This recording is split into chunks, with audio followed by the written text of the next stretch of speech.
And for IIT system, next year they are appearing, the number of students are almost 15 lakhs. And the facilities or the number of seats which are available today hardly under what we call centrally funded institutions or what we call institutions of national importance, they rank about 40,000. Now, 15 lakh students, they are appearing or taking this examination, and we have only 35,000 seats available in government or central government sponsored institutions. Rest, where they will go? You have then private support. In private sector, you have almost 75% technical institutions there in the hands of private sectors. And they are offering what we call equal-level education.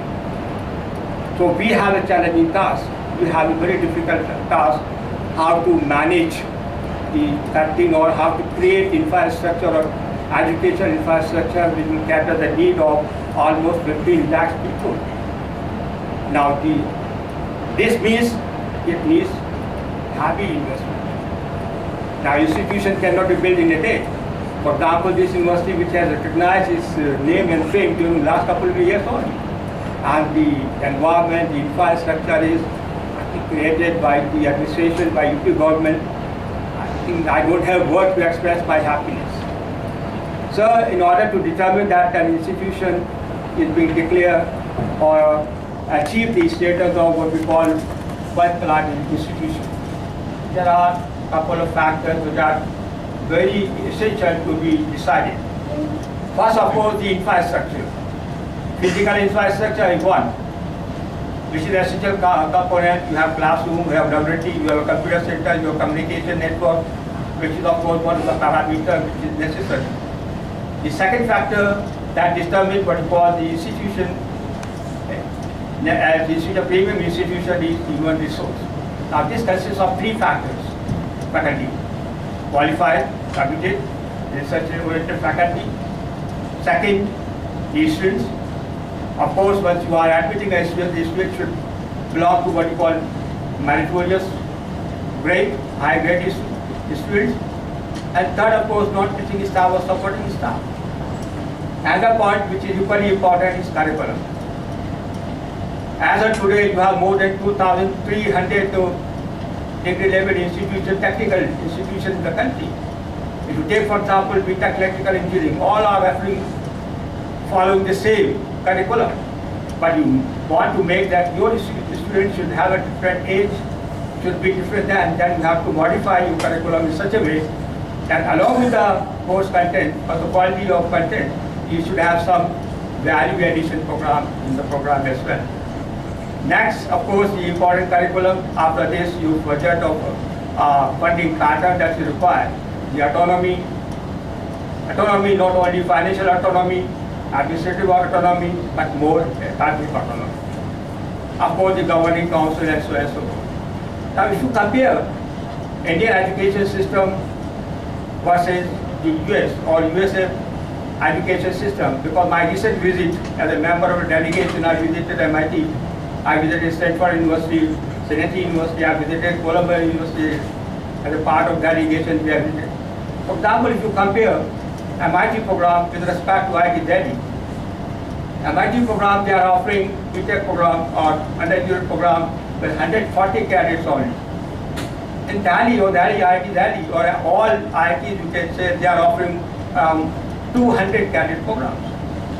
Then we had a discussion with the administration, with the vice chancellor, with the deans, why there is so much of difference of cadets. We said we create a special space for training our students other than the normal or curriculum-based teaching. So you have to introduce some kind of a special program which would add value addition in your education system. For example, if you are offering a BTech program in information and communication system or computer science, you are following well structured program approved by your US. But over and above, for example, you don't teach you MATLAB. If you provide training on MATLAB to these students during summer and winter program, you are going to add value. If you add, for example, a special program, an embedded system, you are going to add value on your program. So your student will have an edge over other students. Now, keeping these factors, this university, which is of course a coming up university, you have to focus on the quality.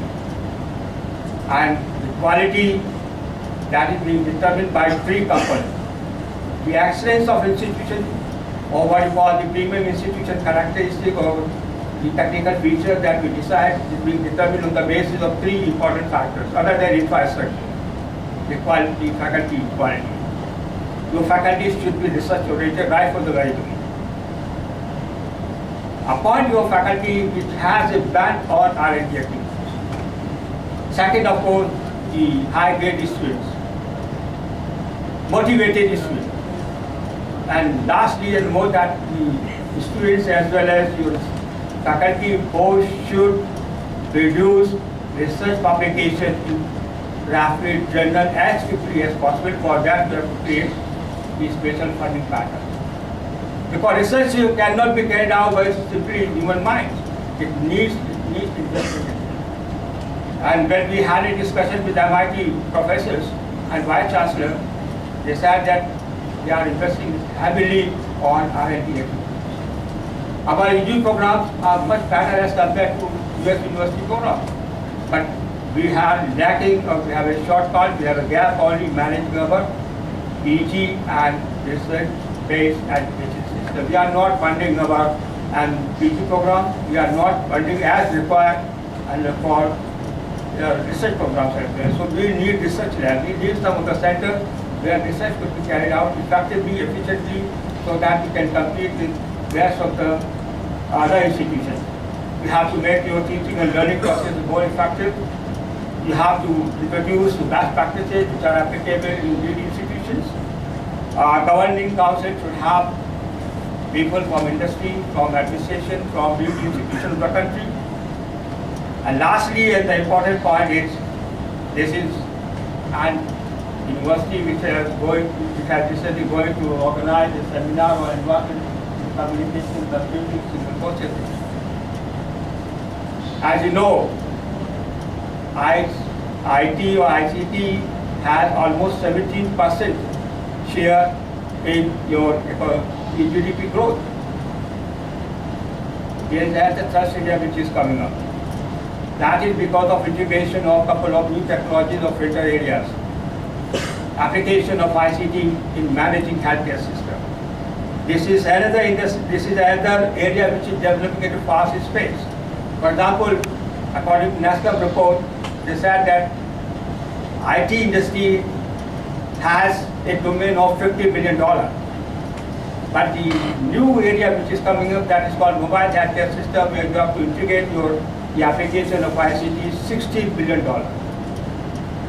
So my request is, please integrate, interface with the new development which are coming up, especially in management of mobile healthcare system. And the application of ICT is very much required, because we are producing around 3,500 doctors per annum. We have 650,000 qualified doctors. So if you calculate doctor to patient ratio, it is 1:2,000. If you compare the same figure with respect to advanced countries, it is 1:800, 700. How can you manage what you call digital divide or rural-urban divide, providing the social obligation related with healthcare system, that is, apply ICT to manage healthcare system. Because a doctor without technology is not a doctor nowadays. So the combination of three is very essential in managing the healthcare data. For example, if I have the ECG, now ECG you can record, but if I want to transmit this ECG over a communication system, you require the interface, integration of all these factors. That means, think, how can you best modify your analog data which is available in the form of ECG into digital format for the purpose of transmission over a communication channel. Now the communication channel is no more 2G channel, it requires 3G or beyond 3G. So that there should be a better doctor to patient communication. So my advice to our department and team is, please involve some of your young faculty for carrying out the research in the area of biomedical signal processing and its transmission. The area which has a potential of $60 billion.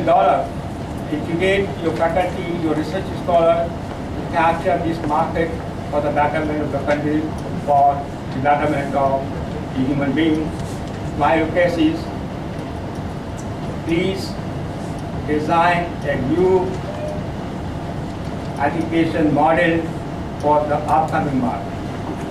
Thank you very much for giving me an opportunity to share my ideas, and I would like to give my special lecture, which is of course my thrust area in which we have been working. How can we use ICT, information communication technology, for managing the healthcare system? And that is essential requirement for a country like India, where we have a doctor to patient ratio in the order of 1 to 2,000. You cannot have medical college in a day. You cannot create the infrastructure of to produce the medical college in a couple of days. Invoke or utilize or apply the new technology for the benefit of greater masses of the country. Thank you once again for giving me this support.